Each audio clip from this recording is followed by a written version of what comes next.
I just made an improvised industrial air purifier.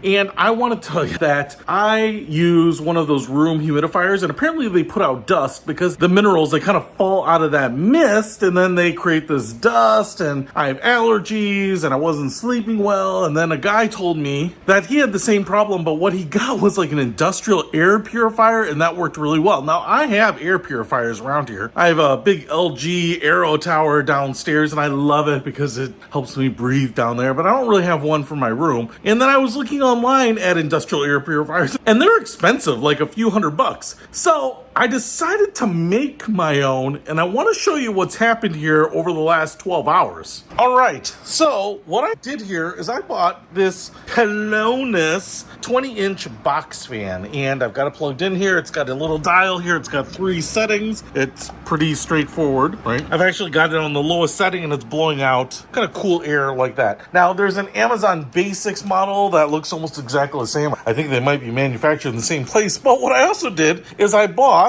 some of these air purifiers, 20 inches by 20 inches by 1. And what's most important about this is kind of what I was seeing is like MERV 11 and higher really kind of gets that really small particulate. So I got a MERV 13. I thought 11 and higher is better. Why not get this one? So I got these. Comes in a 4-pack here. And then I put it onto the back of the air purifier. You can see the airflow symbol going this way, right? And then I wasn't totally sure what size bungee cords I needed. So I got this jar of bungee cords, assorted sizes, and I found these 2 red ones work perfectly. They kind of attach there, they hold it on. I'm not caulking around it or anything. I'm not trying to seal this thing in really well. But what I want to show you right now is what this air filter looks like after using it. So I put this thing together right before I went to bed, turned on my humidifier, I had it running, and now it's kind of late afternoon of the next day. So it's been like 18 hours later, right? It's been running. I haven't turned anything off, and I don't run the humidifier during the day. So, you know, when I wake up, I turn it off. But what I want to show you here is one of the air filters, if I pull it out, new versus what we've got there, because I was kind of curious if I would feel better. And this morning, I woke up and felt much better. Now, I want to just show you this filter material here is blue, and it's a fairly bright blue, right? And I want to show you what it looks like there. It looks white. That is crazy. That is crazy. I'm just going to put these 2 right up there. Look at that. That is like 3/4 of a day of running, right? And so I just want to show you, if I touch this, what's coming up. Might be hard to see there, but there's a little white dust that's coming off there. So that is, I think, the mineral from the water that is precipitating out of that water. That is crazy to me. That is just 1 day. So all of that kind of stuff is stuff I would be breathing in. I wasn't sure if I would be able to tell a difference. I slept way better last night than I have in a while. In fact, it's also kind of nice having a little white noise. I actually wish I could make it a little quieter, but I actually turned it perpendicular to me, and you can't hear it as much from this side. So the housing kind of keeps it quiet. But if it's turned like this, then you kind of hear the whole thing, which is fine. And if you like a little white noise, this is real white noise. But I am just stunned at how much that has picked up and how well this has worked. For $30 for the box fan. I think I paid like $35 for the 4 filters, so I'm gonna actually have to replace that. And then I think I paid like 11 or 10 bucks, something like that, for an assortment of these bungee cords. But man, that worked awesome. I can't believe how well it worked. If you want to make a little air purifier for yourself at home instead of paying big money for an industrial air purifier, I know it doesn't look great, but for me on a budget, this works. This saved me hundreds of dollars and has given me a good night's rest. I'll put links to all this stuff in the description below.